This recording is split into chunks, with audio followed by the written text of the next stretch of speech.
All right, welcome back to the DangIT Prodcast, the show where we talk about video games, anime, manga. My name is Justin, And I'm Philip. and welcome back, everybody. I have to actually do a quick manual thing. What I need to be doing, I need to test the Stream Deck in case Discord alerts and button functions don't really work on the fly. So I just did that real quick during the intro, realized it wasn't working. I was like, okay, well, I got Wavelength software open up here, so I'll just manually uncheck the voice chat so you guys can be heard. But Phil, how are you? I'm good. Tired, but I'm good. You know what? Same. I'm still feeling it from July 4th. The day that very morning I was moving concrete slabs from the front yard to the backyard, and it wasn't the worst thing in the world, but this boy who works behind a chair doesn't he's not ready for it. So I was trying to make sure that I use a lot more of my legs instead of my back, but that didn't really help because I feel it today. Yeah, I was gonna say I don't think you couldn't avoid wherever you're gonna hurt. It's just gonna hurt. Yeah, so I'm kind of just chilling out over here. I've been working on the Tanuki video. A quick shameless plug. We got Tanuki Media at a constant pace as far as getting videos out there, and I uploaded the 1 month later Switch 2 video, so that's available for everybody. Don't leave yet, but check it out over on Tanuki Media. Yep. You said shameless. That's not shameless. We're here. I'm trying to get us a job or something. Or something. We're working at it, but it has come to my attention since you actually brought it up. Phil, you've actually not been on the pod for a while. This will be 1 month on the dot. Wow, dude. Today.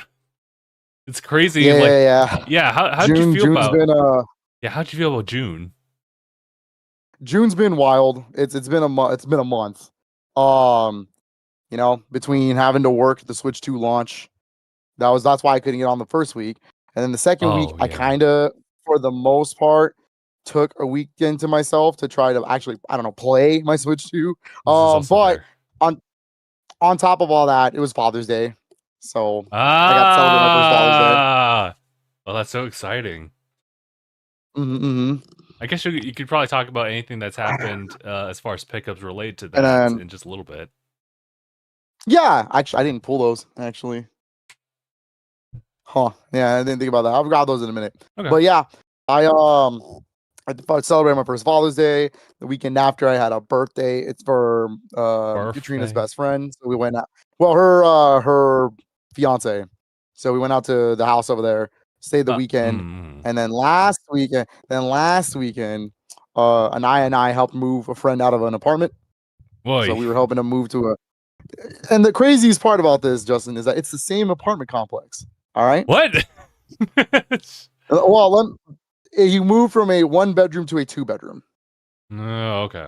It's a lot bigger space. It's actually really nice. They actually have a patio now and everything. It looks nice. Yeah, it looks super nice. Problem: we assumed we would make the pod that day because we were like, yeah, we'll get there 9 a.m. They already have everything packed up. We'll just move it, get back in time. Hell no, that was not the case. That was not the case. We got there at 9 a.m. We didn't stop. We didn't finish till 5 p.m. And you would think it'd be that easy. It was not that easy. I mean, so we yeah, we decided that it doesn't matter who's moving or what's moving. Moving sucks. It's a lot of work. This is true. Mm-hmm. But other than that, what, did you just get brighter in your room? I was gonna say, yeah, I pulled it. I pulled a little brighter. Figured it was a little dark on this side. Gotcha. Yeah.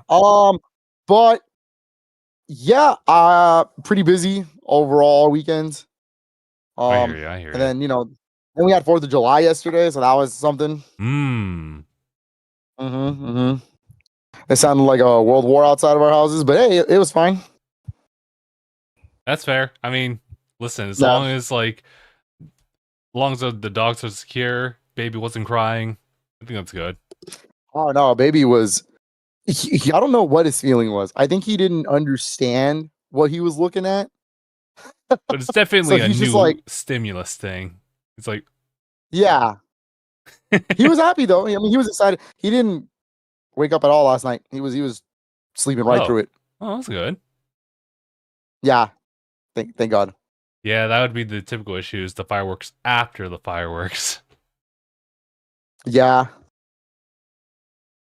But yeah, I'm glad he enjoyed his first fireworks. That was cute. And then yeah, no, that's been my month. It's just been a busy month. Work, baby.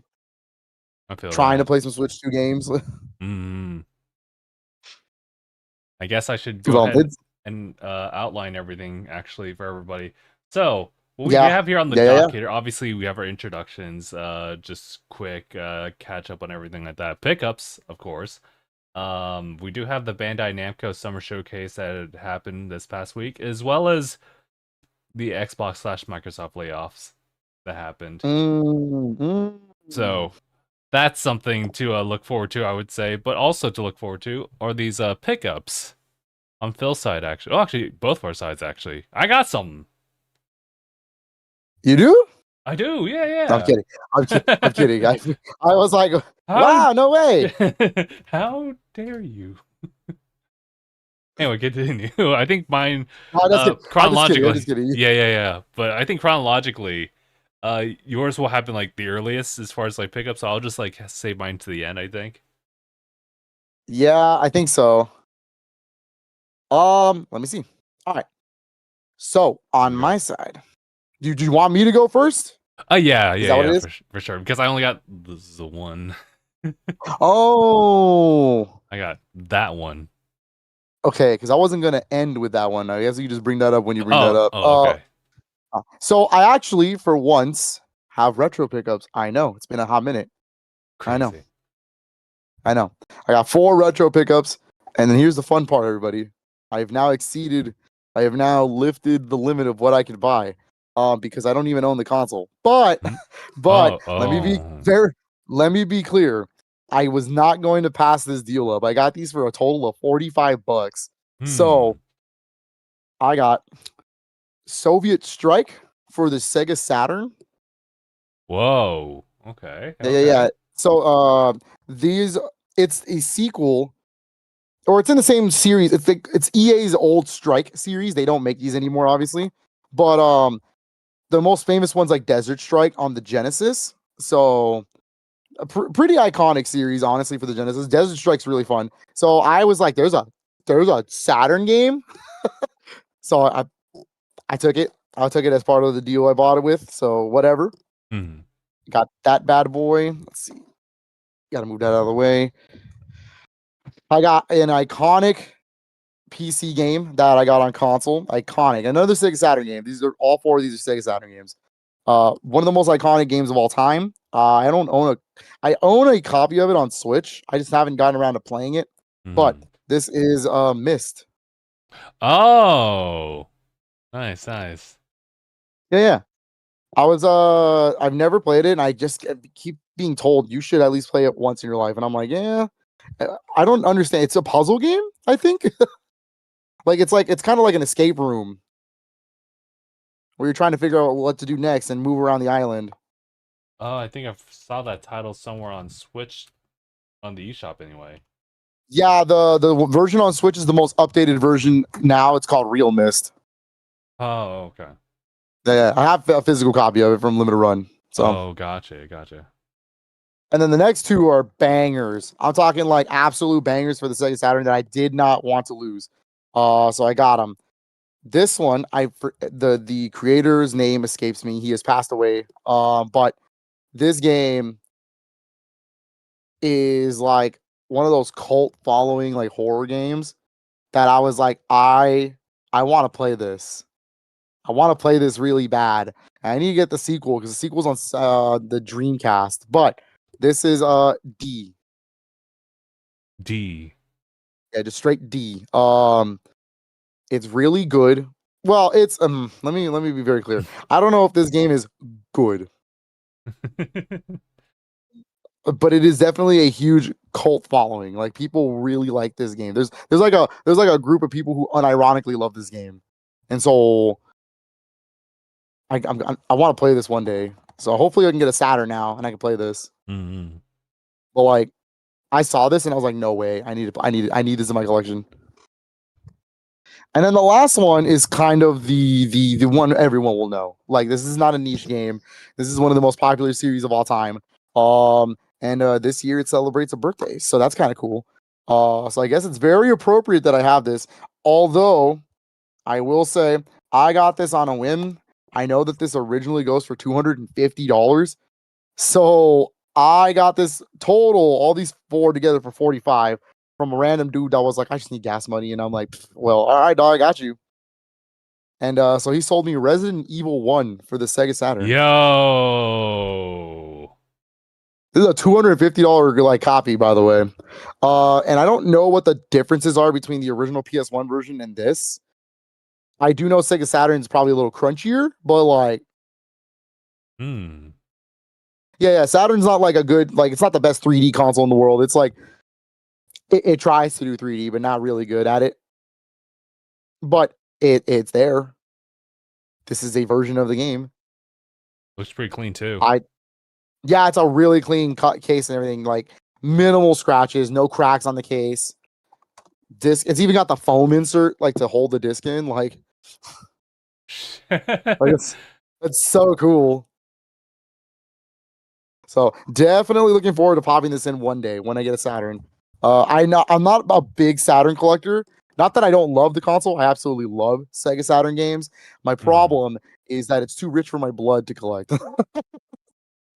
That's fair. That is a very expensive console to collect for, and I just don't want to invest that money in it. So I might just get a Saturn, maybe Virtua Fighter 2 on the side, just to have a fighting game that I want, and then that probably leave this as is for now. We'll see. Sure. We'll see. But those are my retro pickups. Everything else is modern. Let's see. I'm gonna start with PS5. I got 2 pickups on the PS5. Ooh, okay. All right. The first one is a sequel that I told myself, nah, I wasn't gonna get it. I'm like, whatever, it'll be fine. I'll live without it. I spent too much money in June, and I fell for it, Justin. I fell for the reviews. I fell for everything, and I still got it. I still got it, dog. Death Stranding 2 on the beach. On the beach. If there was any sequel for you to get, that would have to be the one then. It'd have to be. I had to. I had to.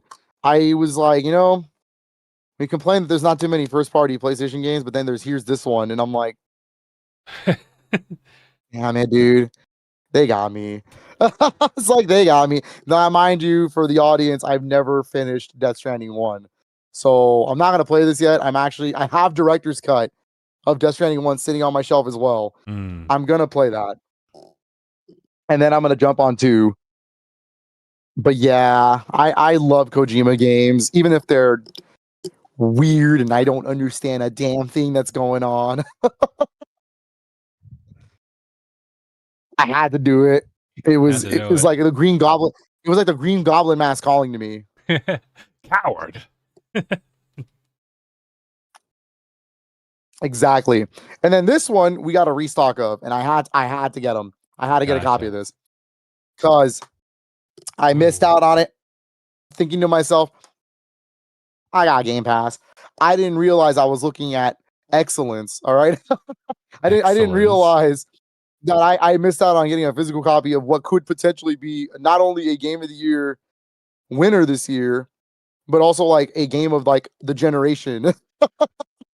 So that would be for Claire Obscure's Expedition 33. Very nice. I also got a copy thanks to you letting me know about that. Yeah, dog. I had to keep you updated, dog. I had no idea that they would be like this, like rare. Can I even say rare? It's like, yeah, they're a little uncommon. I say uncommon for sure. Okay. I didn't realize there were going to be so little prints of these, so I was like, what? And then it became like one of the highest rated games of all time this year. So I was like, oh, tight. Maybe I should have picked this up. Yeah. So same feelings. I got it with I got it with FOMO. I ain't gonna lie to you, but Same. it was only a $50 game, so it's like that's fair too. It's a really good price. Although it does kind of violate my like 1 game a month type of thing. This month it was going to be just Donkey Kong, but gotta make the exception. Hey man, I say it's not a full price game. You're right. If you considered it on sale, you're doing good.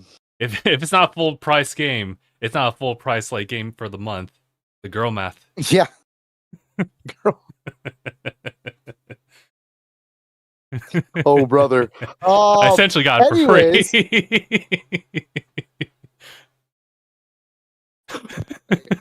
Wait, did that.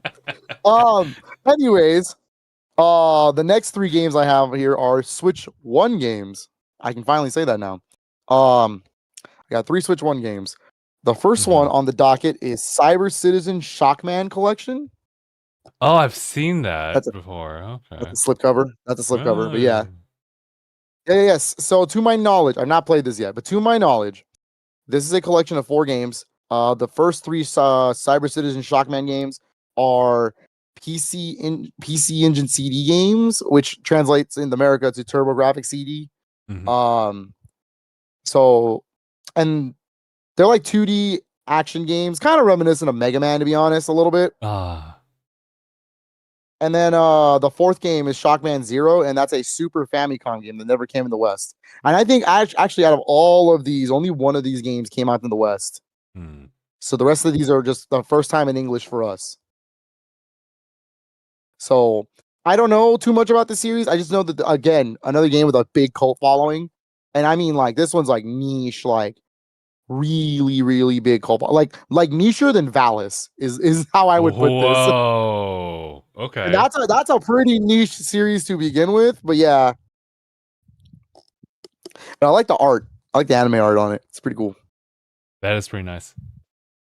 Yeah. So, and I love this little like slipcover that they made for it. It looks like a PC Engine game, like a TurboGrafx game. So I'm kind of cool with that. But okay, there's that one, and then I got this one. This one's kind of big. I actually am really excited to play this because this is the 4th game in the series, but the 3rd game before the one before this was really good, and that is for Momodora Moonlit Farewell. Oh, cool. Yeah, Metroidvania. So I'm really excited to play this. Oh yeah, it says right here, 5 years after the events of Momodora 3, which is Reverie Under the Moonlight. Gotcha. They've never ported the first 2 though, so I kind of wish they did that so I understood more what's going on. Gosh, but maybe one this day. Is cool. Maybe one day. And then my last Switch 1 pickup, and this one's kind of big. I wanted it, but it came out way too close to the Switch 2's launch for me to be like, yeah, I'm gonna get it. I waited a little bit to recuperate some money, and then I had a copy, so I was like, I'm gonna buy it. You know what I mean? I'm gonna buy it. And this is for Mighty Morphin Power Rangers Rita's Rewind. Ooh, you're right. What's really close to release date? Like the week before the Switch 2, there's no shot in hell I was gonna get it that day. So I had to get this because I am a big beat 'em up fan. I love the retro style beat 'em ups, and one with the OG like Power Rangers, and it's by Digital Eclipse. You got me. Like, and it's by Digital Eclipse, and they're not doing a retro collection. This is an actual brand new game. That's sick. By them. So I'm kind of I had to do it. Had to do it because I don't know if you know about a lot of Digital Eclipse history. They have a lot of licensed games they did back in the day that some of them are actually pretty fun. Look up Lilo and Stitch for the Game Boy Advance. You will not be disappointed. It's literally Metal Slug. Huh? It's literally Metal Slug gameplay. That's crazy. I remember playing it, but I never realized it was Digital Eclipse, which is funny. But now, here comes the newest addition to the game room. I know I'm a month late about this. I know you guys are probably talking about it to death. However, I haven't been here. So I got a Switch 2. Okay. I know, shocker. The Nintendo guy has a Switch 2. I know, shocker. But it's been really cool. I love it a lot. I've been playing a ton of games on it. running as much Switch 1 games as possible to see what this thing brute forces, and it's been pretty cool. Here I have a stack of games that I've picked up. These are a mix of day one and then some after day one purchases for sure. I'd say 3 of them are after day one purchases. The rest are day one. Okay. But and then just so the room is clear and what's in the air, yes, I have some game key cards. However, I know I might as well clear the room in the air now because I'm the first one to say I don't like them. I still don't like them. But also it's hard. It's hard for me to sit here and go, man, I want the worst version of a game when I bought a Switch 2 and I want to play the Switch 2 edition of a game. So take that with it's hard. So take that with what you will. Hi. Yeah. I'm the problem. I am the problem. But I'm gonna say right now, don't think I like them. I do not like these. I don't like that this is a format at all. And I'm only gonna do it to the games I really want.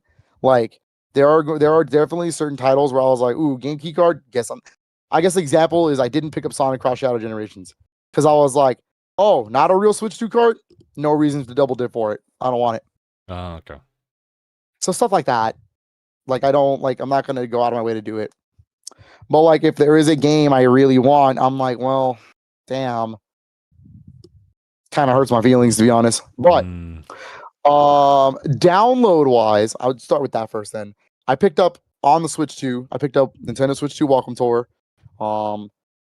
Yes, I'm the dum-dum that paid $10 for it, but I'm gonna be honest with y'all. It's kind of fun. Okay. I wasn't expecting it to be fun, and like it actually teaches you what's inside the Switch 2. Like it's kind of crazy to be honest, like how much work went into the Switch 2.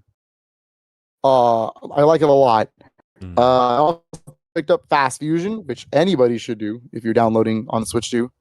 Fast Fusion is really fun, really good game, fun F-Zero style racing game. And then I only got one more download for Switch 2, and that is for Arcade Archives 2 Ridge Racer. Got me some Ridge Racer, and that one's fun. I mean, I don't know what else to say. It's Ridge Racer. It's the original arcade version of Ridge Racer. Gotcha. I don't know what else to do with that. But yes, now for the physical quote unquote copies. All right, I'm gonna start with the game key cards, and I'll let you guys know when it's not anymore. Okay. So, all right. Yeah. So, from the top, I picked up. This is not a day one game, even though it was a day one release. I didn't pick up day one. I just actually recently picked this up, because we got a restock of it, and I was like, you know what? I'm already in. That is for Bravely Default. That hurts a little bit. No. Why they gotta do it? Well, I know why they gotta do it like that. Bravely Default Flying Fairy HD Remaster is the full title, and yeah, it sucks. I don't know if you guys know what like Nintendo just kind of said out loud about game key cards recently at an investors meeting. I don't recall exactly. Yeah, the president of Nintendo literally said in quote, they made game key cards with third parties in mind because third party games are so big that they wanted to make sure they got that part of the market.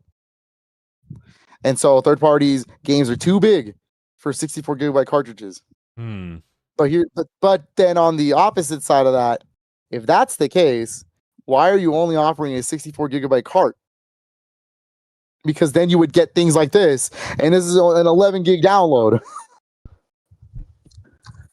You see the problem here? That's a choice. It's a choice. So I understand it on that side because like Split Fiction there's not even a cart. There's not even a game key card. That's just a code in the box.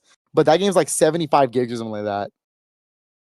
Yeah. I think it's and then WWE 2K25 is coming out later this month, and that game is also not on a game key card, even though the trailer says game key card. It's not a game key card. Oh god. It's a download. Yeah, it's a download in a box, but it's also like 80 gigs or something like that. That's a lot. It's a lot. So Nintendo made game key cards. So this is kind of how I'm gonna perceive it. All right. If I know the game's pretty big and they didn't want to spend the money to try to fit that on there, I guess that's fine. It's hard. It's hard for me to say yes or no because I don't like these. I don't like that these exist. This is dumb. All right. Mm-hmm. But also I want to play Switch 2 games. That's kind of how it works. I think honestly, I'd still stick with like the digital route at that point. Yeah, I know. That's just me. Mm-hmm. That's just me wanting a box. I mean, to be wanting fair, a box and a cart. Like, wait, is there actually reversible art in there? It's hard to see with there the red is. case. This one, now the red does suck on this, but this one does have a nice reversible art. I know. And the red sucks. Nintendo, what the hell was that about? I mean, I'm not like too mad since I've seen like PlayStation's like reversibles. I'm so used to that. But yeah, it's just the fact that they did so much for it, and to game this one does card. Yeah, this one has an actual inside art, so that's kind of cool. Next one on the docket. I picked this up because it was highly rated. I'm not like the biggest fan of this series or anything crazy. But I was like, I want some kind of single player adventure game of some sort. Mm-hmm. So I got Hogwarts Legacy on the Switch too. Okay. Yeah, it's fun. I've been playing it. It's pretty cool. I wouldn't say like, oh my god, but I can see why it got rated highly. Like it does really well with the source material. So yeah. So pretty cool. Next one is actually the most recent Switch 2 release that has come out, and I wanted a physical copy of this, so I got a game key card instead because I'm a dum-dum. But no, I wanted this game because I played the original once very long time ago, back on the PS2 when it had a longer title. But this is for Raito Remastered: The Mystery of the Soulless Army. I get why you did that. I was like, whoa. Yeah, I wanted the better resolutions. I don't know. I get you. But granted, I will say the Switch 1 version isn't the worst route to go, because I think the only difference is that if you're playing it on an actual Switch 1, the frame rate's a little low. It doesn't keep the 60 all the way sometimes. If you're playing this Switch 1 version on a Switch 2, it is a full 60 no matter what. But handheld, the highest it goes is 720. And then on the TV, the highest it goes is 1080. It doesn't bump it. Gotcha. So with this, there's 4K on the TV, 1080p on the screen. That's really the only difference. I gotcha. Yeah. So I don't know. I guess we'll see. I'll be the experiment and see what happens with it when game key cards get shut off. But yeah. Anyways, I want to play this. Here's some good things about it, actually. Yes. The original game's fun. I hope they do the second one, Raito 2. That'd be cool. That'd be cool to see. Because I think the first one's legal government name on the PS2 was Shin Megami Tensei Devil Summoner Raito Kuzunoa versus the Soulless Army. Yeah, I remember that. And then the second one is called Shin Megami Tensei Devil Summoner Raito, or Devil Summoner 2? I think it's Devil Summoner 2 Raito Kuzunoa versus King Abaddon. Okay. I don't make this up, dog. This is an Atlas thing. All right. And then I picked up pretty big banger on the console, if I do say so myself. This port is really good. Aniyah and I have been playing this, and it's really fun. And this is for Street Fighter 6. Not bad. Yeah, Street Fighter 6 Years 1 to 2 edition. Great. I can't say enough things about this port. This port's so good. They did a fantastic job. Everything runs so smooth. Everything looks good. The only thing I'm a little disappointed about is World Tour mode, the story mode, but like, okay, it's story mode. That version runs 30 frames on the open world, but the fight's 60 frames, so it's fine. Okay. Yeah. Other than that, I mean, the actual fighting is 60 frames, crossplay and everything. Gotcha. So I'm hyped. And I never bought years 1 to 2 on Street Fighter 6 on PS5. So getting everyone from basically the price of those two alone would made up most of this like price. I paid 60 for this. Mm-hmm. The price of those two by themselves would have been 40. Yeah. So 40 plus 20 for the game. There you go. I was like, I'm down. I needed this. The rest of my Switch 2 collection are actual physical cartridges. They are not game key cards. Just pointing it out now. I actually also have every single physical copy in North America that doesn't have a game key card, like actual cartridge. Okay. All right. These technically are all on the cart. All right, from the top. This is not a day one pickup, even though it's a day one game. I picked this up a little later because we finally got a copy in again. And this is for Rune Factory Guardians of Ozma Nintendo Switch 2 edition. Okay. Yep.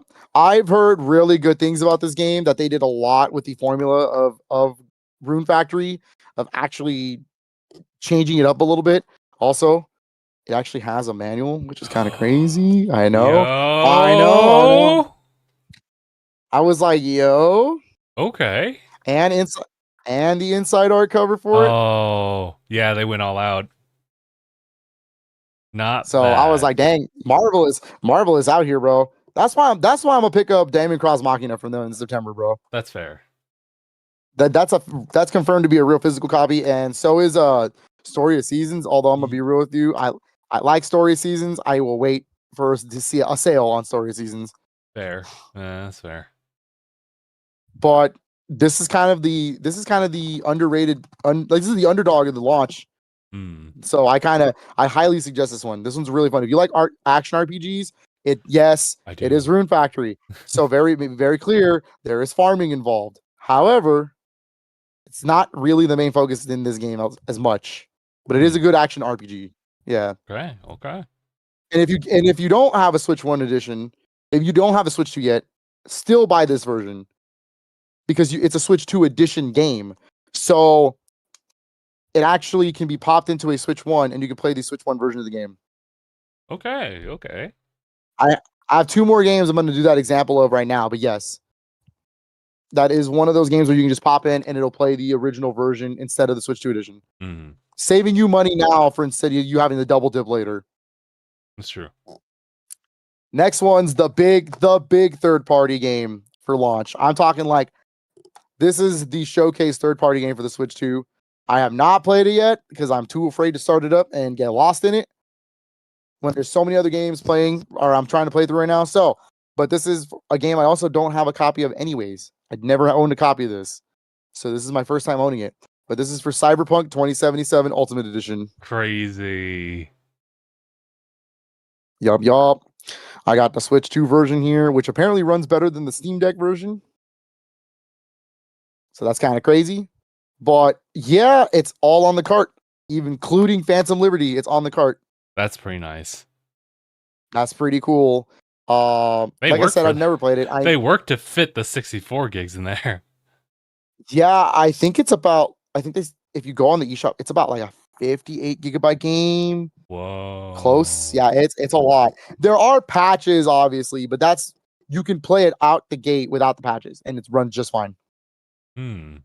So I'm really excited for this. I really want to play this. I heard it's like one of the best Switch 2 ports so far. So very much looking forward to trying that. The next 3 are all the first-party Nintendo games at launch. All right. I am going to do this in order. All right. Justin, how ridiculous am I when I want to collect Nintendo first-party games? Just answer that question for me. Pretty intense. Obsessive even. Yeah. So, being the person that I am, I was like, well, I had to do it. I wanted the Switch 2 version of the game and on the cart. So I rebought The Legend of Zelda Breath of the Wild Switch 2 edition. Brother! I know. I hate myself for it. But I will say, if you don't own the game, this is the version to get now, because you can play it on Switch 1 and 2. That's fair. But Yeah. However, I like the upgrades a lot. It's pretty nice, dog. I'm not gonna lie to you. Quite nice. It's quite nice. And so in the same vein, I'm even more dumb. I bought the Legend of Zelda Tears of the Kingdom Switch 2 edition as well. I got nowhere to go. Oh boy, I hate myself. But it's nice that I have the Switch 2 editions of these games. Physically. They are nice, yeah. Yeah. I don't like this dumbass text at the bottom, but I'll take what I can get. It's better than the game key card text, I'll tell you that. 100%. Yeah. So yeah, I got these two. Physically, I wanted them in my collection for the first party. I'm feeling good. Honestly, I'm not mad. I'm looking at them as remasters. So it's like if I bought Last of Us Part 2 remastered. That's what I'm looking at these like. You know what? That's how I'm looking at them. I feel that. Yeah. So yeah, take that as you will, but they do have the inside art. They match the ones from the Switch 1 and everything. So that's pretty cool. And yes, just so everybody is clear, I also have Mario Party Jamboree Switch 2 edition pre-ordered. I have the physical copy of it. Yeah. I also have the physical copy of Kirby pre-ordered. I mean, I do too. And yes, because I'm a freak and I need every version to every game possible. And to not compromise my Switch 1 collection, I will be picking up Metroid Prime 4 on Switch 2 edition and the Switch 1 version, and I will be picking up Pokemon Legends ZA on Switch 1 and Switch 2. Because I don't want to compromise I am complete. My Switch 1 collection, first party wise, is complete on cart. Everything's on there. I have every single cartridge. And so, yeah, I could just get the Switch 2 editions for Metroid Prime 4 and Pokemon Legends, but that would make my my Switch collection incomplete. Because those are Switch 2 games. Not Switch 1. Separate library. Not Switch 1. Yep. So I had to do it. And then, yes, the big one, ladies and gentlemen, because I'm a dum-dum, and I did not buy the bundle. I wanted the game physically, because this is the actual new Nintendo game. And that is for Mario Kart World, baby. Yeah, I'm also the dum-dum as well. It's me. Yeah. Hi, I'm the problem. I bought the elusive $80 game. Elusive $80 game. Yeah. Smite me. No, I like this game. I really love this game. It's been a lot of fun. Yeah, you're right. Do I love it more than 8? Probably not, but that's also not fair. Yeah, it's not because fair. 8 had that's not a fair comparison because 8 had years to cook. Like they added so many like tracks to that game and so much content that it's kind of not a fair comparison. So for this being as original as it is, I like it a lot. It's really fun. I've been playing a ton of this. I just unlocked mirror mode. I'm trying to run through those, and then I'm just gonna spend the rest of my time playing this game in the free roam. Yeah, pretty much. And yeah, it's been fun, dude. It's been fun, Justin. But can I be honest? What's going on? I kind of wish I had Donkey Kong already. I mean, I kind of wish Donkey Kong was the launch game. I mean, I kind of wish this was the same. Yeah. I kind of wish Mario Kart was the July game instead or something. I don't know. It's mostly because like I love Mario Kart to death. Obviously, it's one of my favorite series. But like, it's also once I beat everything. Well, but there's I know that this is. Yeah, there's a lot of replay value in the game. That's probably why I understand why they did it day one, and I understand that like it uses all the features for the most part. Online play, it's good for game chat, it's good for local multiplayer. It's got everything, so I get it. But like, I'm going to continually play this, and it's Mario Kart.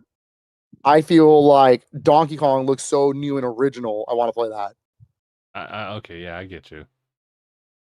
Yeah, so I'm really excited to play Donkey Kong Bonanza. But yes, that is my Switch 2 pickups. That's everything. That's everything. Oh well. Let me get my Father's Day gift real quick. Oh, right. Okay. Just really quick. Real quick. It's us. Hi. We're the problem. All right. So I initially got 2 of these on my own. Well, one with Katrina's account and one with mine. But Katrina surprised me for Father's Day, and with the help of 2 other friends, because Nintendo's limiting them to one each account.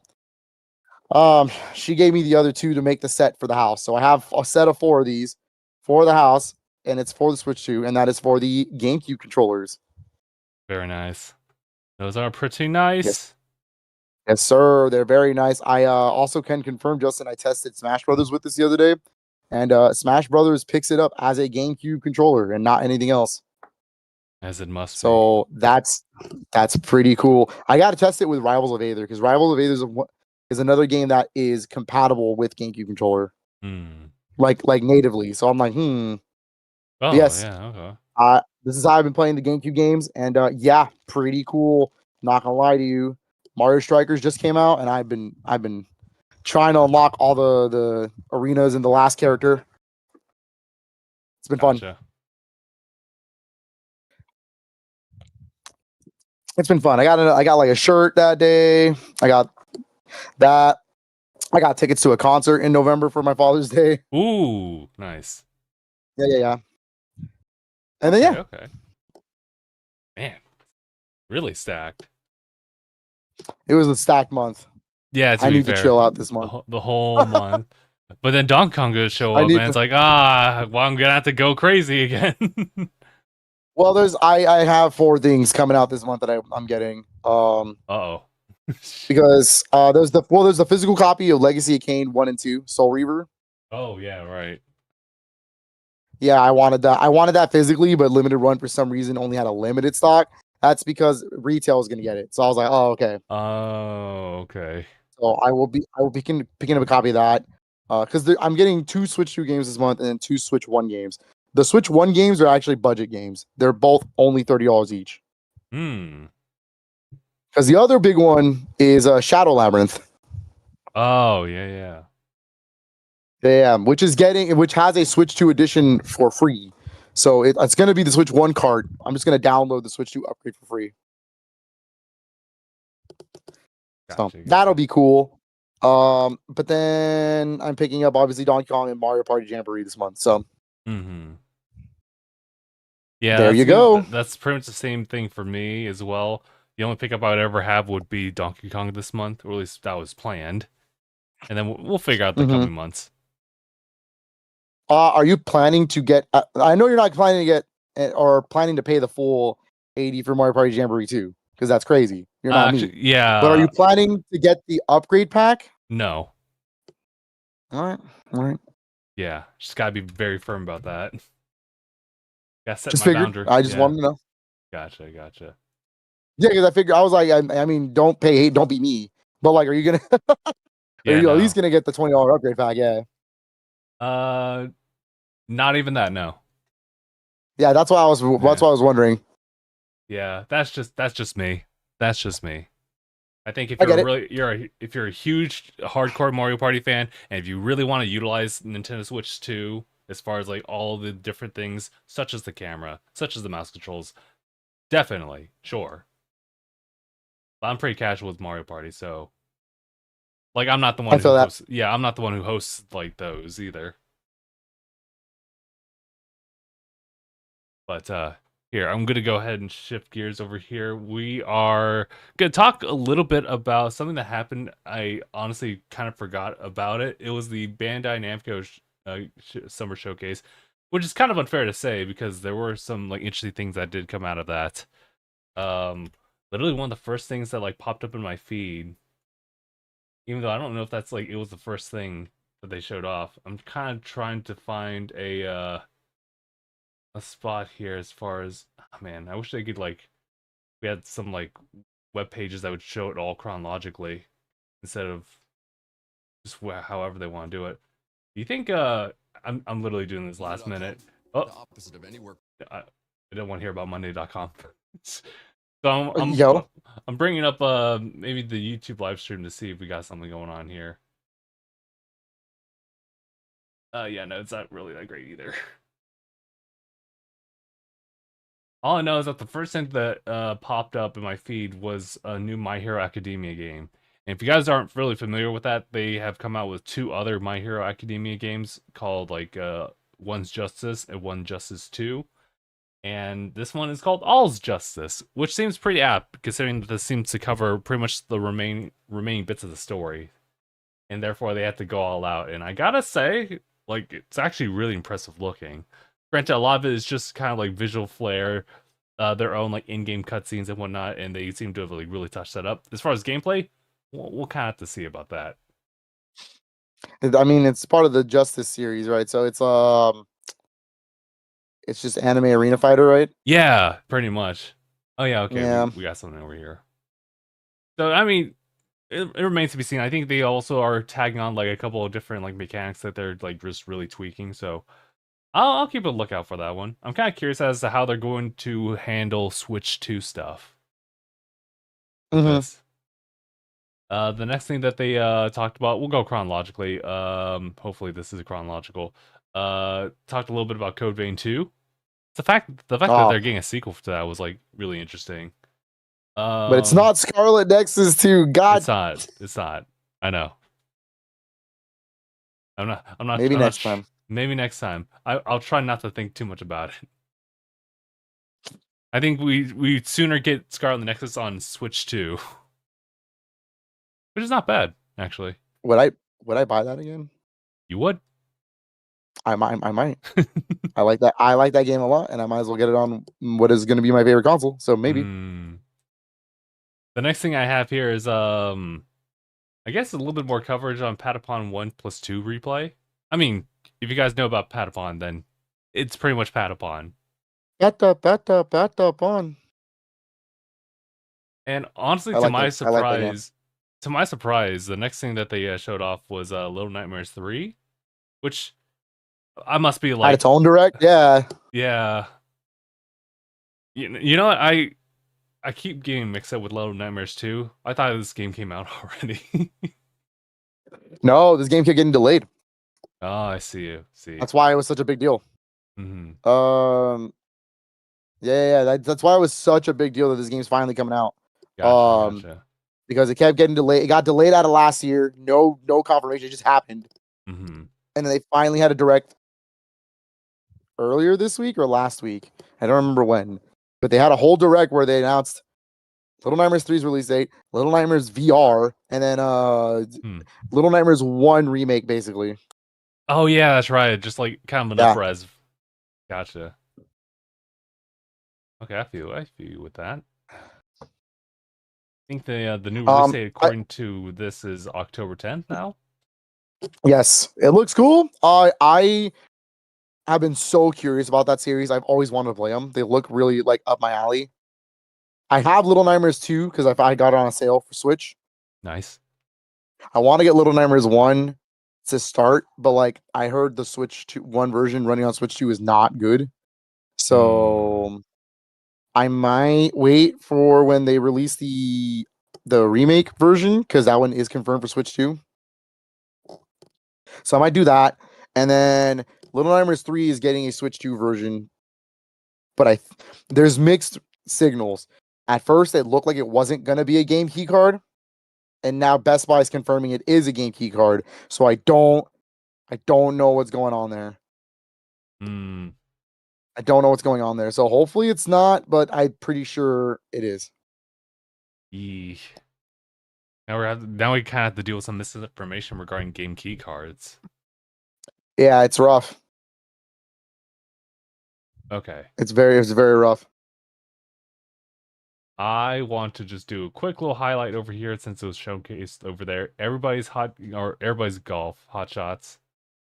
Nice. I'm not sure if Pac-Man was like the newest edition, or rather that was just like, hey, it makes sense. I believe Pac-Man's the new edition. So just to be clear, Everybody's Golf Hot Shots is a Sony first party game. It's a Sony first party like franchise. Sony, PlayStation first party franchise. I believe this is a remake of a specific game in the series. I don't know which one it is.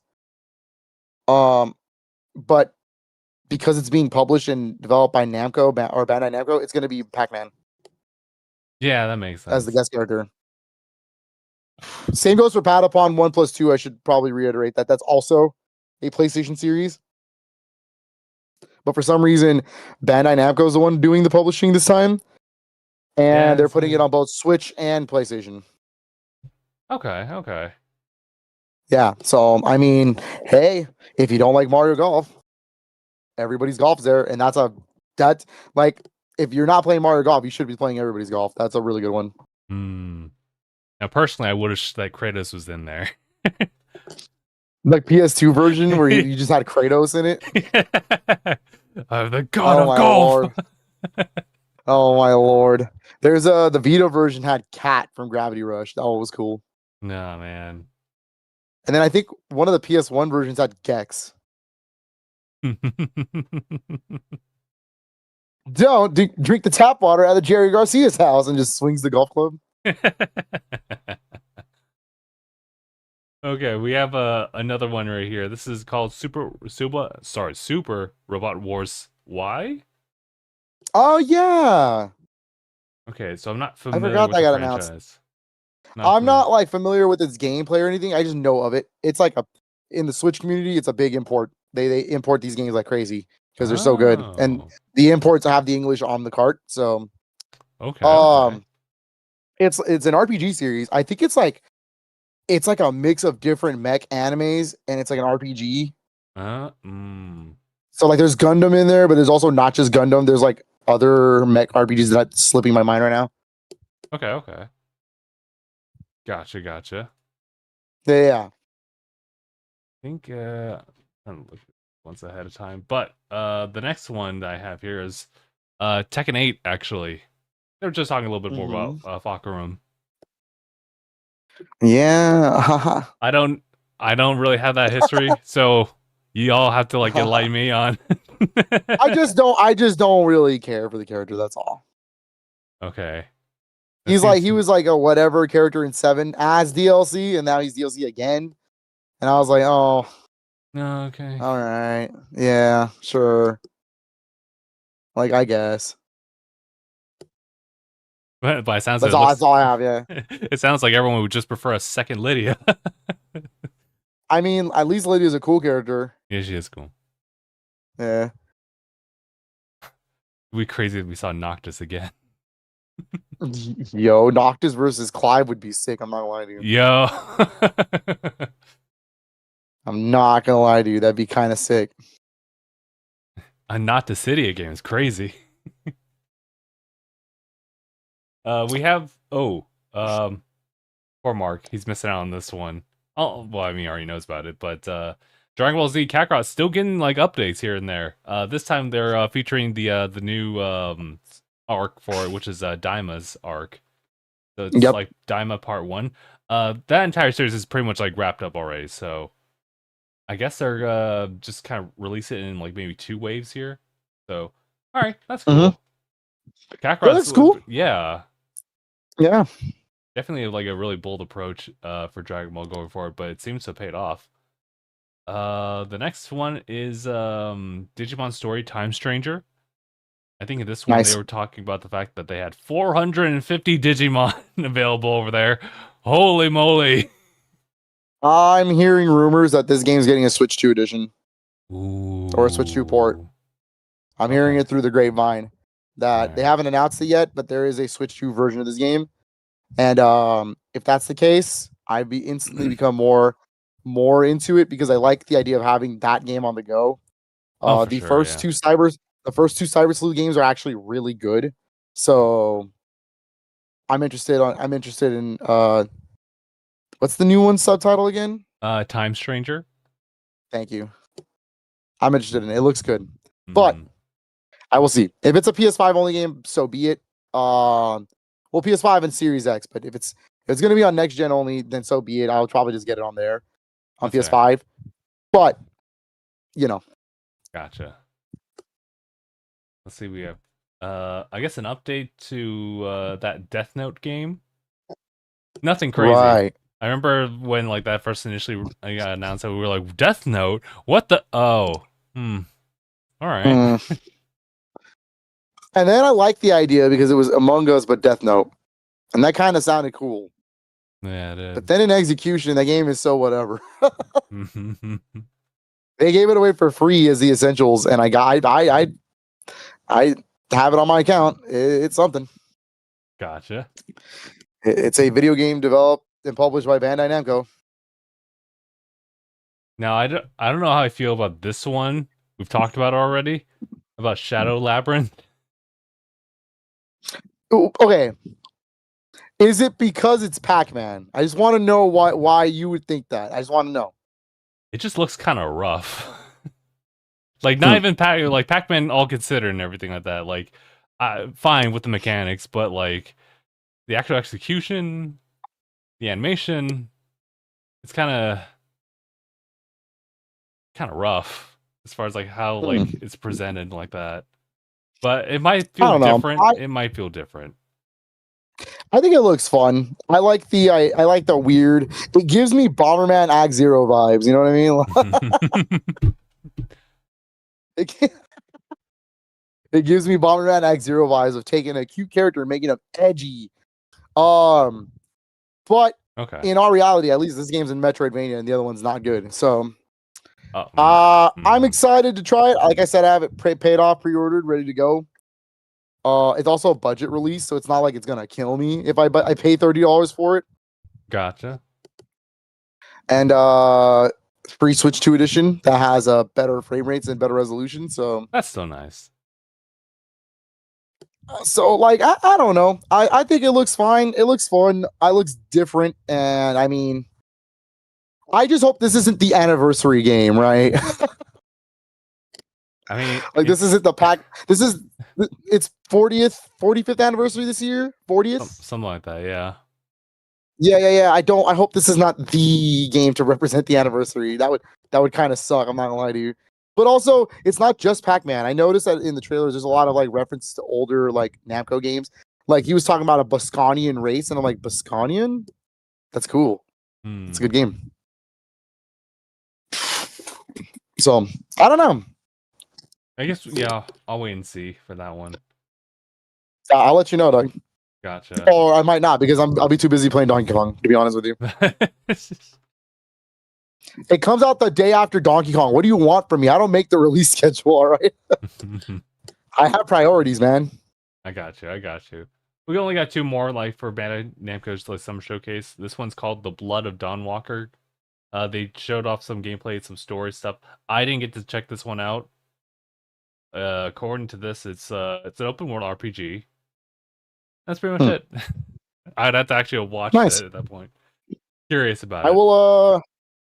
I will keep that game in mind. And then the last thing here is some more gameplay for Toa and the Guardians of the Sacred Tree. I actually don't know this one. They showed this one off at the... Was it the Switch 2? It was part of the sizzle reel of like Switch 2 games coming. And it was yeah. It's an indie developed game within Bandai Namco. Like it's their smaller Singapore studio. Oh, that's actually kind of cool. Yeah. It looks kind of fun, right? Like it looks like a fun little like action game. Okay. Yeah. Keep a lookout for that one then. Okay, so definitely don't expect a physical copy or anything. That's going to be an eShop game, but like still. Okay. That's fair. Tempering the expectations on that one, as far as what to go collect for. All right. So this is actually kind of our last thing to really like talk about for the podcast, unless we want to talk about other things. But it's about the Xbox / Microsoft layoffs. I was gonna say it's gonna be hard to talk about any other things after this, because this has layers, right? It has layers, and you have to start. This entire conversation has layers, and it's going to start from the top, the surface base of what's happening, and then the ripple effect that it has created throughout everything. Because there's been more news since the day this happened, and it's been a lot of crazy stuff. Yeah. So I guess we should start with that. This isn't exclusively Xbox. Right. Let me be very clear. It's 4% of Microsoft has been laid off. Microsoft as an entity. So this is like their the PC side of things, their hardware side of things, Xbox division. So 4% overall. That equals to 9,000 employees. That's a lot. I mean, 4% of Microsoft's a big studio. Yeah, like you're Microsoft's right. a big company. So pretty crazy. And so they did this because they wanted to budget or something like that. I forgot the exact reasoning. But on Xbox's side, it was to strengthen the brand and keep going. And Phil Spencer made a whole thing about like why this is a good thing. And I'm like, brother, you don't give us that email. Don't give an email like that and then fire me. Like if I'm losing my job there and you tell me it's because Xbox is doing so good, then why am I losing my job? Yeah, I was gonna say, didn't they say something about like Microsoft stocks going like pretty high up? Yeah, and Followed it's like, by wow, this. Xbox is doing so good, then why am I losing my job and probably can't pay for my rent anymore? Why? Isn't that crazy? Like that's so wild. And so that one baseline, that's the surface level of what's happening. All right. And then for the sake of this conversation in this podcast, we're probably going to talk on the Xbox side the most because I don't know the exact details on like the Microsoft like PC side of things. Except for like some social media managers got fired and some other things, as far as I know. Okay. On the Xbox side of things, first thing on the docket. All right. Everwild from Rare canceled. Everybody that team let go. And then one of the biggest directors there, basically the Miyamoto of Rare, is also leaving. Greg Mayles. He is brothers to Steve Mayles, who's also already at Playtonic. He is leaving after 35 years. Mind you, this is the director of Banjo-Kazooie, the Donkey Kong Country trilogy. And he is the director of Sea of Thieves. So what are they exactly doing with Rare? Yeah, so and the worst part is like I love the clip of I forgot what podcast it is, but Phil Spencer literally says like, "Oh yeah, I've been to Rare. I played Everwild. It's great. I can't wait to actually show you Everwild." Gone. Everwild canceled, and now Rare is stuck in the Sea of Thieves mines. God, they're actually making Sea of Thieves maps. Yeah. Oh my god. Yeah. It's so bad. And so that sucks. Rare's like a very big like personal company for me, like developer for me. I love most of their games, and it's just like, damn, dude. Hearing that happen to Rare of all the teams, that's crazy. But so that sucks. That really sucks. I think someone else that was big there too is leaving too. I think her name is Louise O'Connor. I believe she's like an executive producer for a lot of things. However, I know her because she's the voice of Barry in Conker's Bad Fur Day. So I was like, damn, dude. Yeah, because Rare has a funny thing where they don't hire voice actors. They use all their employees as voice actors. So everybody you hear in Sea of Thieves is not a professional voice actor. It's just them. So yeah, that sucks. That's unfortunate on their part. Hopefully they bounce back because this is Rare we're talking about. And honestly, if you shut down Rare, I think there's going to be a riot on the street, and I'm not even kidding. I don't even know what to say. I hope they don't. I hope they don't. They're not the one that got shut down. We got 2 studios to talk about it. They got shut down. Oh, you're right. But next on the docket is one of those studios. The Initiative shut down. I'm sorry, completely. Phil. Oh my god, dude. Perfect Dark canceled. Well, some of the people who were getting let go, they kind of said that it's because the game has been in development for 5 years and there was no progress being made. I guess we are no better. We don't know any better. Yeah, but like it's like, dude, you showed us gameplay last year. I should have known better. I should have known, Justin, that this year, that when they didn't show Perfect Dark, I was like, oh, I wonder where Perfect Dark went. Now I know. Now I know. We'll never get to see Joanna Dark back. God damn it. All we got is like the really quick like demo reel. And apparently most of that was in engine, but there were some pieces that were fake for sure. Okay. Yeah. But I was like, come on, dude. Perfect Dark. Xbox don't care about its IPs, bro. Xbox does not care about owning some of the most legacy like titles of all time, bro. It's crazy. Here, I thought PlayStation was over here not caring about its old IPs. PlayStation at least has a concert going on, like a symphony concert, like doing the history of PlayStation. They just made Astrobot where it referenced every like. To be fair, yeah, Astrobot really did extend their hand out. So, damn, dude, I don't know what the hell they're doing over there, but sorry to everybody at the initiative. That whole team is shut down. And I'm going to assume, they haven't come out and publicly stated it, but I'm going to assume Crystal Dynamics is going to hurt money-wise on that too, just because they were hired on as the second team to help with that game. Oh. Oh, no. Yeah, I don't know. I don't know how Embracer Group's going to handle that one, but yeah. I don't know what they want to do about that one. But next on the docket, Turn 10. Justin, are you familiar with Turn 10? I am kind of familiar, yeah. Kind of, yeah. They're one of the oldest Microsoft-owned developers since the original Xbox. Since the original Xbox. They have done only one series, but it's one of the three pillars of Xbox in like everyone's eyes. You have Halo, you have Gears, you have Forza.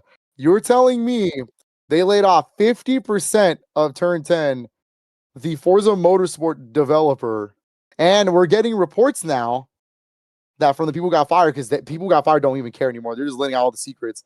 I wouldn't. We're getting reports that they have now been told to focus solely on Horizon. They're making Horizon maps and not Motorsport. Now here's the thing, Justin. Here's the big thing in my opinion. Okay. I like Horizon more, but that's not a fair comparison because Horizon is meant for it's meant for more like arcadey style things, casual things, instead of it being like the tried and true tradition of racing, getting better times, racing against your friends on Motorsport, the realistic driving simulator. Mm-hmm. All right. But also for the longest time, Forza was better than Gran Turismo. I still like Gran Turismo the most if you're asking me which realistic racer I like. Mm. But Forza was the alternative and the better alternative for Gran Turismo. So you're telling me the showcase piece for the Xbox Series X in terms of power, you're going to let go of half of that company is crazy, dude. And here's the worst part. They're not even the main developer of Forza Horizon. Mm. That would be Playground Games, and they're working on Fable. Okay. So, like, what is Turn 10 anymore, bro? You might as well just let go of the freaking whole developer. Like, I guess they're that's so bad, Horizon, dude. I guess they're working on Horizon 6, and they're gonna spend like 8 years for that. Jesus Christ. That one was pretty bad. I'm hearing layoffs at Raven Software. Oh. Well, I mean, they haven't done anything but Call of Duty nowadays, but they are the single player campaign developers for Black Ops. Yeah, this sucks. Yeah. So some of them got laid off. They didn't get the biggest hit. They just got some of the hit.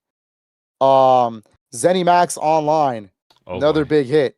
Their unannounced game, Project Blackbird, canceled.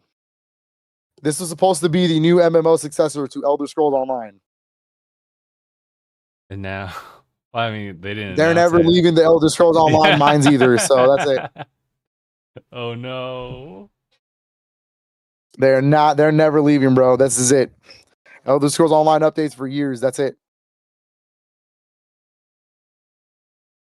Those are the big ones, right? Those are the big ones. I have another developer I want to bring up right now because it's been making the rounds all day today. And this one sucks. This one's really unfortunate because they're not even a first-party Microsoft developer. And I think that's like the worst part. Yeah, what the? Yeah, this is the worst part. All right. So, Microsoft didn't just cancel first-party developed games and shut down first-party developer studios. They stopped funding projects that they were funding, period. Certain projects. So John Romero of Quake fame, of id Software fame, he's like literally one of the most famous game developers of all time. He has his own game studio, Romero Games, that he opened with his wife. You know, they made the Sigil expansion packs for Doom 1 and 2 recently.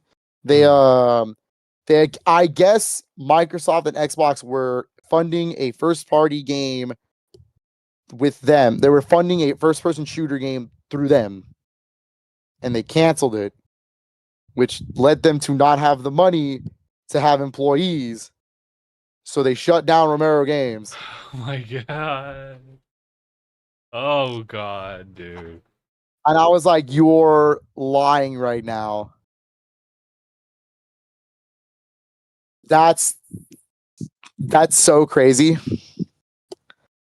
And then there's like they said there's other unannounced things that they are canceling as well, but that's like, what do you mean by that? Like, what else is getting affected? Because here's the thing, Romero isn't even saying the word Microsoft. He's just how perfect the timing is that he said a publisher just cut our funding, and that he was explaining like we hit all our goals, we had everything ready by every checkpoint that they needed, and they still cut our funding. And I was like,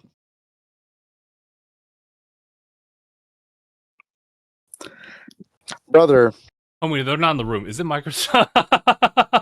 yeah. Like, just say it out loud. It's Microsoft, right? Like, because Xbox publishes games that are not first, like they're not their main studios. They're publishing Ninja Gaiden 4. You know what I mean? So, oh yeah, yeah. I don't know what to do about this, dog. That sucks. That's a lot of things canceled. A lot of big. I don't even care whatever Halo Studios has to announce at this point. It's so bad, dude. It makes me think, dude, what am I doing with an Xbox, dude? I feel that. What am I actually doing? Because especially if they're not taking care of their first party and they're even like it's spreading across other things that they previously supported outside of like their like closed net space. It's dumb, dude. It's dumb. It's like, what do you and I understand, look, let me be clear. Xbox has the strongest first party lineup this year of all time. All of those games are also on PlayStation 5. Yeah. And it's like it's so weird too, because like isn't this still the same year that like Avowed came out, South of Midnight came out, Doom the Dark Ages came out, and some of those, yeah, like, well, at least Doom, yeah, multi-platform too, but like Tony Hawk, you still have Tony Hawk's about to release in a couple in like next week, I think. Tony Hawk's about to release next week. Call of Duty Black Ops 7 will make money for sure. Sure. Ninja Gaiden 4 is this year. Ninja Gaiden 2 Black, the remake, came out this year in January. What else is out this year that's really big for them? Oh yeah, Obsidian's 2 other games that are not Avowed either. Like, Avowed came out. They have Grounded 2 launching next month. They have freaking Isn't the Outer and they Worlds? have Outer Worlds. Yeah, Outer Worlds 2. So like, and then on top of that, they don't even care about physical copies anymore, man. They don't. Both Ninja Gaiden 4 and Avowed, not Avowed, I'm sorry, Outer Worlds 2 and Gears Reloaded, mind you. Gears of War Reloaded is part of this problem. Those are all going to be physical copies on PS5. Oh, really? Huh? But not on Xbox. If you drive the Xbox version, it's a download code. I guess that was going to be eventuality with their path going forward. Outer Worlds 2 is an $80 game, mind you. Let me be very clear. Yeah, I forgot about that. I don't, because everybody attacked Nintendo and for Mario Kart, so I got to keep the ammo in stock for everything else. True that. Also, they have Double Fine's new game in the works. Oh, Keeper. Yeah. Keeper looks good. But I'm saying, like, oh man, dude, if they ever did anything to Double Fine, Justin, I promise you, there would be an even bigger riot than for Rare. And they're like the baby. Don't hurt Double Fine. They're literally they might be a first party developer for you guys, but they're like the indie studio. Do not hurt them. Like, all they do is have the most creative people ever. All right, like. Holy crap, dude. So probably before 2026 are we going to see a hit, right? I don't know, man. I think my problem is, like, I don't know why I would be collecting for Xbox. Like, I get all those games are on PlayStation. I could just play them on the console I have the most ecosystem. Like, I've had time with the ecosystem with. And two, I just, like, I don't know, man. I know they're gonna have a new Xbox console. I think that one makes me even more mad. They're talking about the next generation of Xbox already. Yeah. What? And then they haven't even announced the price for the ROG Allies, and a ROG Ally is already expensive. Thing's gonna be four digits. It's gonna be $1,000. That thing is not going to, like, sell as much as they want. It's gonna be a niche product. Yeah. Nah. I'm tired of this. Yeah, I'm getting exhausted from this as well. I get the direction that they're going for. I understand why, like, that especially conflicts with you, Phil, because a lot of what they're doing is kind of towards Xbox Play Anywhere. Everything's an Xbox. That's an Xbox. This is an Xbox.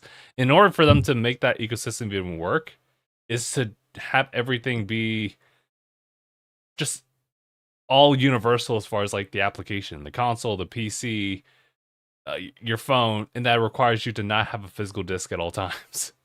So yeah. Well, look, I understand the future is digital only. I understand that's why game key cards are a thing. But let me be clear. I don't hate. As someone who plays on Xbox, I basically become a Game Pass owner. Like, that's it. That's all I really play on it. I don't really collect too many Xbox first party games anymore. Like, physically, there's just no need to. I can just play them. That's the thing. However, it's not like I invest that much time into my Xbox. Yeah. And so I kind of wish, I'm kind of just debating on, like, just rebuying all of my Xbox stuff onto PS4, PS5 at this point. I don't know, man. They're not helping me. Like, they're not helping me. And I don't even hate the idea of Xbox Play Anywhere. I don't, because that sounds great in theory. But, like, I don't know, man. This is probably boomer talk, but, like, I like exclusives for a reason. I mean, they give me a reason to play the console. All right, I have an Xbox because I wanted to play Halo. Halo's the only one left, Justin. How much you want to bet at that Halo World Championship announcement? That's going to be a PS5 game too. Ooh. I'm betting pretty high on that one, actually. Like, dude, if I see the logo PlayStation 5 on a Halo game, it's over. It's curtains, we're done. Dude. We're done. We're so done. Consider, like, Halo Play Anywhere. Yeah. Because, like, at that point, I'll just keep my Xbox as Game Pass, and that's call it a day. And yeah. And it's weird because, like, obviously at this point, like, we make it feel a little bit more personal too. But at that point, it's like that's what they still want you to do. Yeah. That's obviously what Xbox's route's going to. Xbox has conditioned most of their fans to be digital only, which is fine. I get it. I mean, yeah, that's their vision. That's what they want to go forward with. It just it now conflicts with, like, what we want to do for Xbox. Yeah. So I don't know, man. That's rough. And I don't know how. And here's the worst part. I have the easier side of this. I don't know how you and Mark feel. Because I know damn well that you have your guys' investments. Yeah, and for sure. Like, the ecosystem into Xbox has been a lot. Yeah. I think that's gonna hit Mark a lot more because like, well, I mean, he has a PC now, so like, I think that's gonna be okay on his end. He'll have a lot more accessibility with games. Maybe not like day one launches of certain things, but you know, he'll still have all the games. I've definitely grown up with since Xbox 360 era, but I've otherwise had like Nintendo and whatnot. So I already made that first step. I cut off Game Pass like for me. So this is just kind of like, okay, well, it's just a matter of like what platform do I get it on? Usually I'll say Xbox, but if they're not giving me like physical versions, then they make the job easier for me. So it's like, okay, let me find the next platform that's available on. So, Yeah. So it's kind of easy in that way. Kind of. You just lose that relationship. It is hard because I also like I said, I want to play Ninja Gaiden 4 this year. And yeah, I have Game Pass, so I'm obviously going to check it out like that. But Ninja Gaiden's like a series I like to collect for. Sure. So of course I want a physical copy of it. And I would have preferred an Xbox copy, but since they're not giving me one, I guess PS5 it is. Like, you know what I mean? Like, right. Gears as well. Like, what are we doing here? Gears? Gears, dude. It's just I don't really care about the whole like, oh, we're gonna put our games on everything. I kind of like the exclusivity only because it makes me play the console. It makes me have a reason to purchase the console. Mm-hmm. But also, Xbox isn't doing well. Period. So that makes sense. They have to make that approach. This is true. But see, that's the problem. If that's the case, what am I still doing with the Series X? Right. I could use that money for other games on other platforms. Mm-hmm.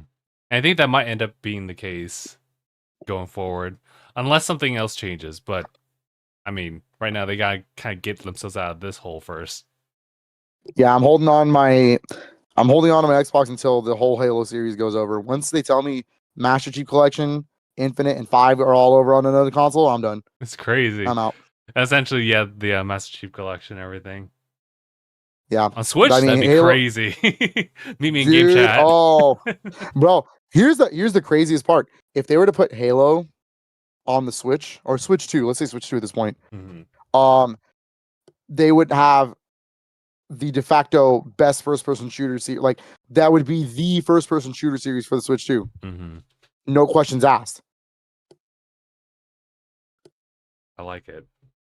And it's like there's no like you would not have a competitor unless they put Call of Duty, but they have not stated that they're doing that with Black Ops 7. So, bro, Black Ops 7 is still a PS4, Xbox One game. Are you kidding me right now? Like, brother, this generation has sucked. Like, we're already talking about the next PlayStation. We're talking about the next Xbox. And what do I have to show for it? The Last of Us Part 1 and 2? Again? It's been a really rough transition, let me tell you. Like, okay, great. I have Death Stranding 2. Awesome. I sequel to a game. That's great. Awesome to see. Ghost of Yotei later this year. Awesome.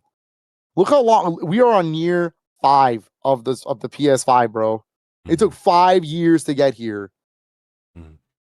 That's definitely part of a big narrative about like how expensive these games are, how long it takes to make them. It's so crazy. It is really crazy. It's so crazy. And then I got Nintendo over here pumping out a game every month. Like, that's true. But I won't put that energy in the universe yet.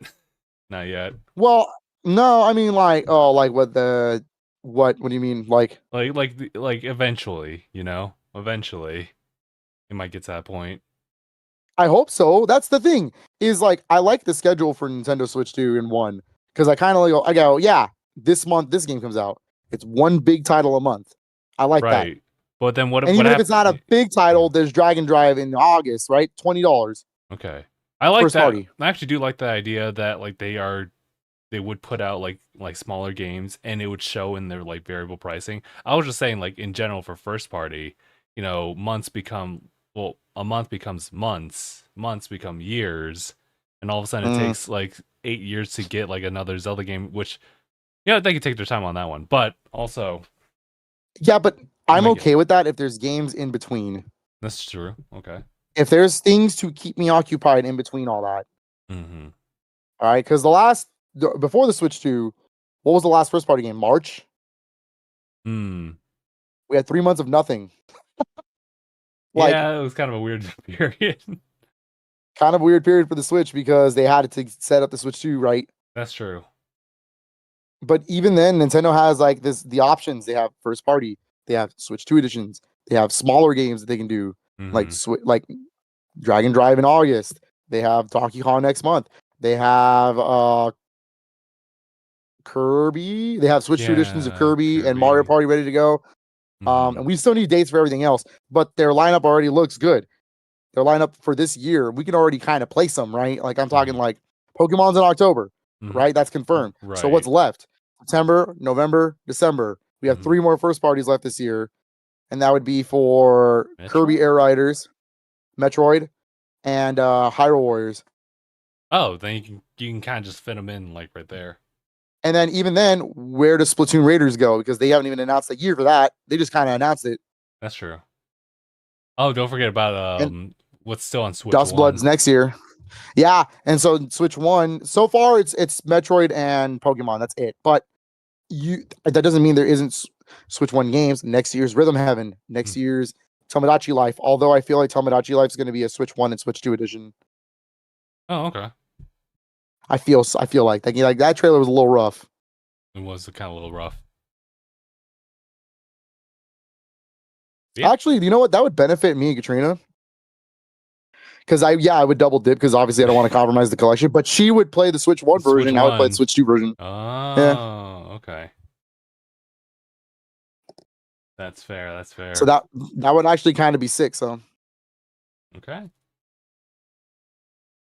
But man, Xbox is everything. Yeah, Xbox is not doing so hot right now, and it's weird they're not because we obviously have like the good games that have been coming out, but also like this stuff happens too.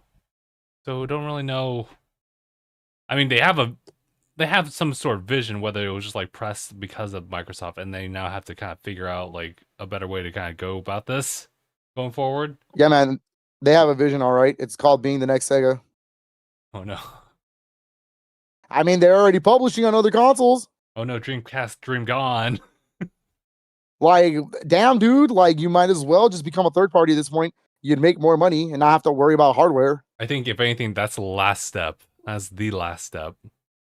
But also, that would be really bad, dog. If a whole... Because, okay, even though there's a ton of developers and a ton of publishers out there, there are only 3 that make consoles. So it's going to be really hard if for some reason, like, we lose Xbox. Now it's just Nintendo and PlayStation. Yeah. Like, we can't have that. Like, yeah. There's got to be options. It can't just be a monopoly. True. Even though in Japan, Switch might as well be a monopoly. Because like PlayStation is making money out here. It's not really making money in Japan as much. I didn't even keep up with that. Yeah, Nintendo is the dominant force in Japan. That's crazy. Literally. But in America, PlayStation does have a pretty big like percentage over here. Nintendo's big overall, but yeah, I don't know, man. It's tough to say because the one last thing I'd say is the fact that Phil Spencer, and just because how Tango Gameworks was, that was like, obviously Phil Spencer said something about appealing to like a different audience there, and Tango Gameworks was kind of fitting the mold there, but then they got let go. So what's the actual truth here? Yeah. So because of every merger, we've lost Tango, we've lost the Initiative, we have lost a good amount of Rare, a very good amount of Turn 10. There was another developer in. Oh yeah, we lost Arcane Austin. Yeah, we lost.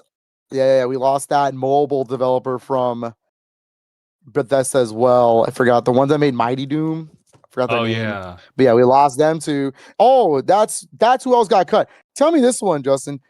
Do you think this one's good? They cut 10% of King. Who was that? King is the mobile developer that Activision owned. Okay, let me be very clear. They make Candy Crush. Do you honestly think the money printer that is Candy Crush? They cut people out there too? Like, are you serious? Microsoft has bigger plans, I guess. Candy Crush. That game still makes money to this day. It just prints money. That's insane. What's their stock? Like, that's what I'm saying. That's exactly what I'm saying. That's insane, dude. I don't even know what to say. I didn't know that Candy Crush. Well, obviously I knew that they were making money, but to just like take folks away from that, it's some backward thinking. Hey, they have something. One moment, Justin. I'll be right back. Oh, okay. Yes. If you need me, I could let you know if I could still hear you. Okay. I didn't know if it was one of those things where you'd stay on. Also, it's me. It's me. Hi. I'm the problem. For those who are just listening through audio stuff, because we're using Discord as the window capture, that also means that by cropping, I also like will find myself here and there whenever someone drops off a call. It's kind of humorous. It's like I'm talking to another version of me, like the Green Goblin. It just so happens that one part of it gets like cropped off just a little bit right here. Just a little bit right here. I don't know. I wish I could understand what. I guess in this case, Microsoft. I wish I was in the room. I wish I could have like understood like what was going on. This is the kind of stuff that I would absolutely just try to thrive on, just trying to soak up the information. But just like all of us, we wouldn't really know what to do with that. Like I wish I knew why they would, take away like Forza Motorsport and like focus solely on Horizon, right? So I don't know what's going on there. Hello, Phil? Yeah, I'm back. Sorry about that. Okay. Well, I think Phil, I think we're pretty much good to wrap things up. I'm trying to make sense of it, but I can't make sense of it.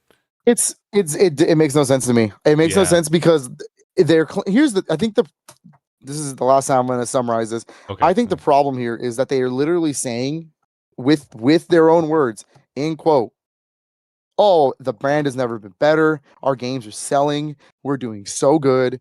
Xbox it has never been better." All this other marketing crap that they wanted to throw. Mm-hmm. But if they're doing so good, you let go of all these people? Really? And not like, okay, like if you really want to like make some sense, Everwild, all right, like that game hasn't been shown in years. That game obviously wasn't making progress, so unfortunately, I kind of get it, Yeah, me too. And if you hadn't shown me Perfect Dark last year, I would have said the same thing about Perfect Dark. Mm-hmm. But you showed me Perfect Dark last year. I think that one sucks. You showed me Perfect Dark. You made an entire studio to make this game. That was going to be their first game, period. The initiative has never made a game, and they're gone now. Like, what the hell, dude? And then you're telling me turn 10. You're telling me Forza Motorsport. Seriously? Like the one franchise that most Xbox players will pick up no matter what? Mind you, look up the reviews for Forza Motorsport. They're good. Like, like the Metacritic's like at least high 80s, almost a 90. Like, are you kidding me right now? Like, that's so crazy to me. That is literally the craziest thing to me. So, like, yeah, Everwild kind of makes sense. I get it.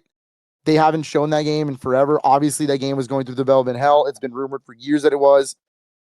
Perfect Dark also had crazy rumors that they had to reboot the whole project. They had to start from scratch. Things were happening. That's why they brought Crystal Dynamics on, because they were not able to keep up with times. And while, yes, most developers will give people enough time to do whatever they need to, this is still a business. Corporate side, they have deadlines, you have things you have to get to.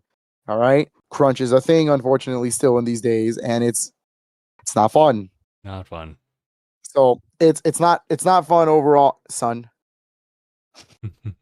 Sorry, he's at the age where he grabs things. He's just trying to grab my mic and put it in his mouth. Anyways, I gotta taste it.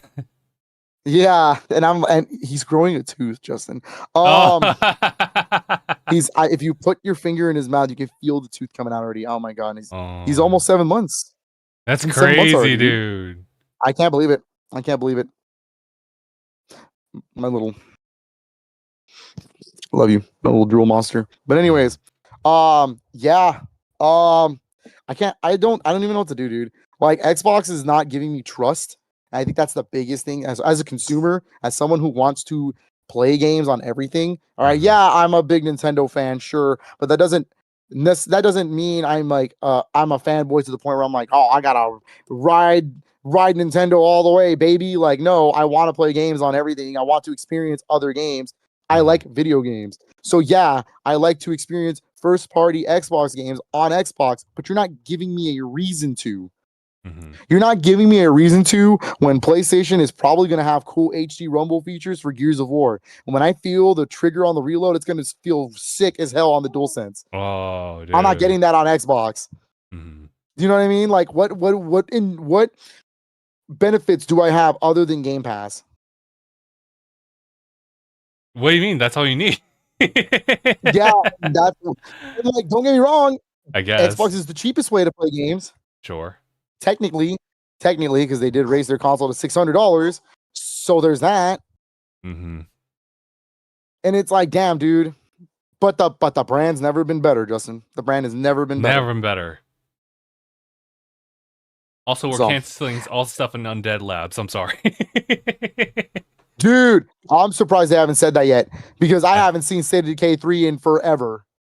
Oh yeah, that's another game that was shown last year and not shown up here. Okay. Xbox has come out and stated that every game they showed this year at the showcase is still in development. But like, I mean, yeah, State of Decay wasn't there, so I mean, I guess that means by process of elimination. I mean, what is State of Decay on the chopping block? Like, the next month is gonna be like maybe some folks from Mojang might actually get like offed. Yeah, because what has Mojang made recently? Minecraft Legends. Oh, like, oh god, dude, what are we doing here? Dude?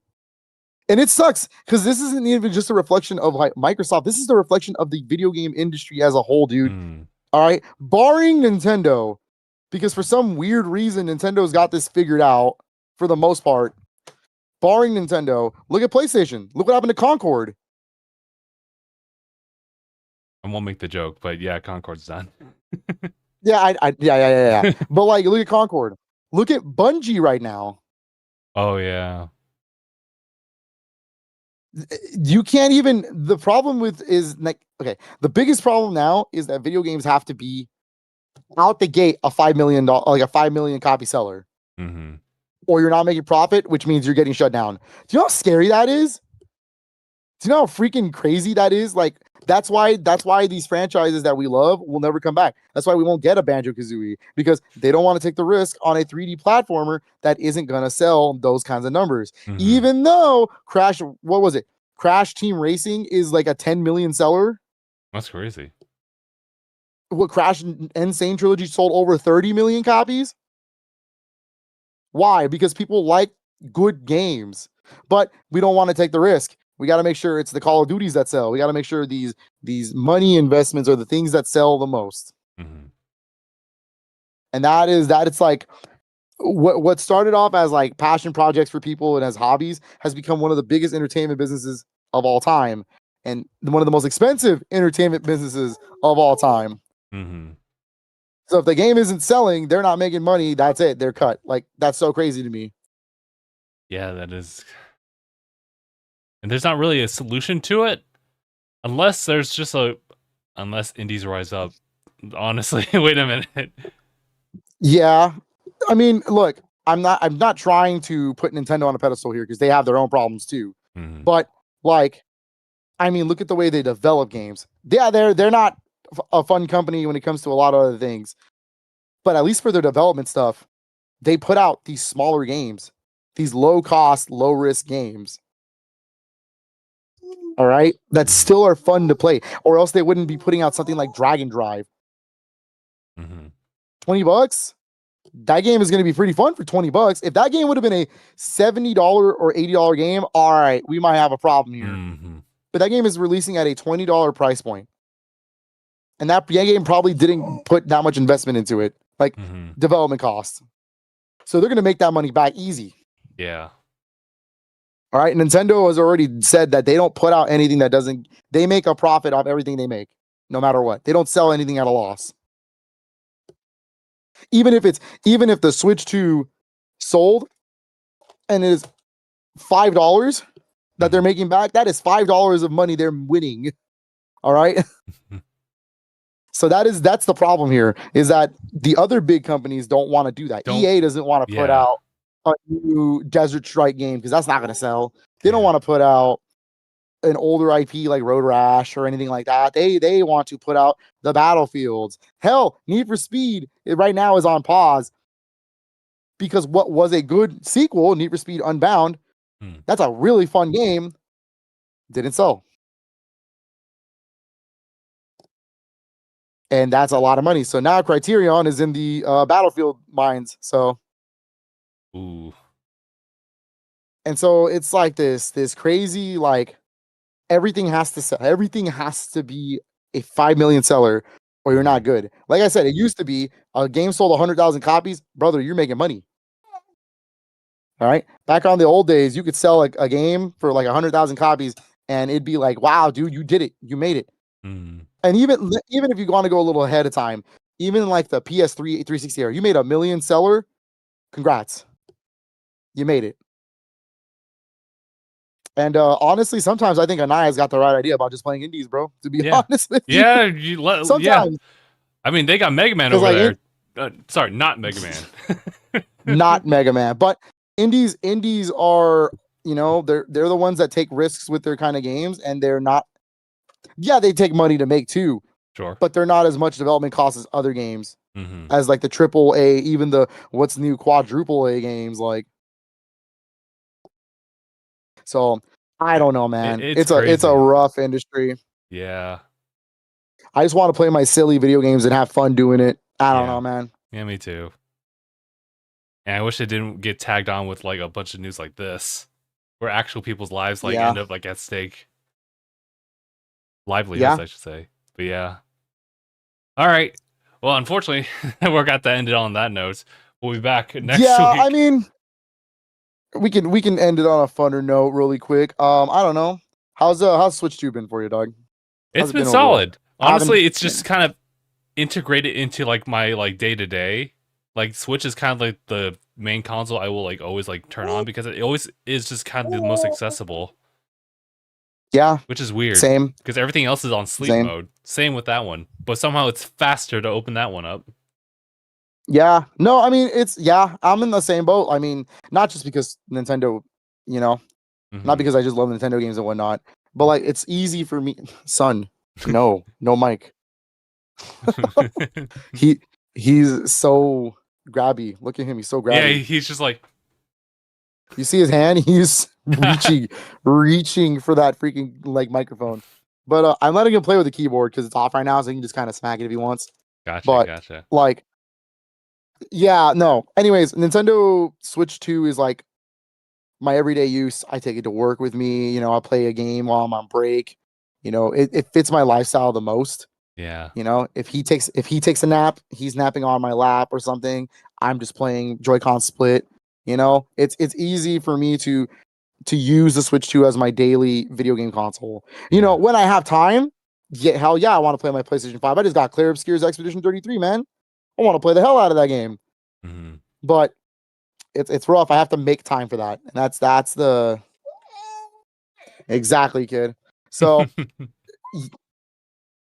It's rough out here, but also nostalgia sells. I'm like hopping back in and out of like Wind Waker. Yeah, dude. So I just 100%, well, not 100%. I 100%ed Weapon Master mode in Soul Calibur 2. It's done. It is done. So when we do versus multiplayer matches, I have everything unlocked. Nice. I still need to unlock some of the extra modes, but that's not multiplayer related. So multiplayer wise, I'm done. Soul Calibur 2 is ready to go. Gotcha. Now I'm working on Mario Strikers, and that's not hard either. I just have to beat. Really? Okay. No, it's not hard. Yeah, it's 4 cups. Beat the 4 cups. You unlock all the arenas. Beat the special cups again, and you're done. Okay. It's really not hard. It doesn't take long at all. Gotcha. But I am in love with Mario Strikers again. I forgot how good that game actually is. I forgot how. I know people love to trash on Battle League for the most part. But like Battle League plays just as similar, if not a little better than Strikers. I think it's mostly nostalgia, but also the fact that I know the online modes and stuff were not good for Battle League. I understood that. So I think Battle League's a fun local multiplayer game, but sure. Yeah. But I get it. We live in the era of online and it needs to have a good online stuff. Yeah, I think that's the unfortunate bit about that. But all right. In that case, let's go ahead and wrap up. But yeah. Any last things you want to impart to the viewers? Honestly, if you're on the fence about a Switch 2, my honest opinion, even if you're not interested in getting a Switch 2 game, just get a Switch 2, dog. The upgrade is so worth it. Even for your Switch 1 games, like brute forcing these games to 60 frames has been some of my favorite things about the Switch 2. Like, I'm actually contemplating getting Batman Arkham Collection now because what Arkham Knight used to run like hot garbage on the Switch 1, but now with Switch 2, it runs at a stable 30 frames, and I'm like, well, I mean, that's what it runs like on PS4. So now I can play one of my favorite Batman trilogies of all time on the go. So yeah, I'm kind of down, man. I'm not gonna lie to you. Like, it makes me contemplate getting some of the worst reports that are now better. That's true. So honestly, just but yeah, if you're on the fence, I say it's worth it. Gotcha. I say the upgrade is absolutely worth it. All righty then. Let's go ahead. Yep. We'll call it here. Thank you all so much for tuning in for this episode of DangIT Prodcast. It's been episode 549. My name is Justin. And I'm Philip. And thanks for watching, everybody. #bye, everybody.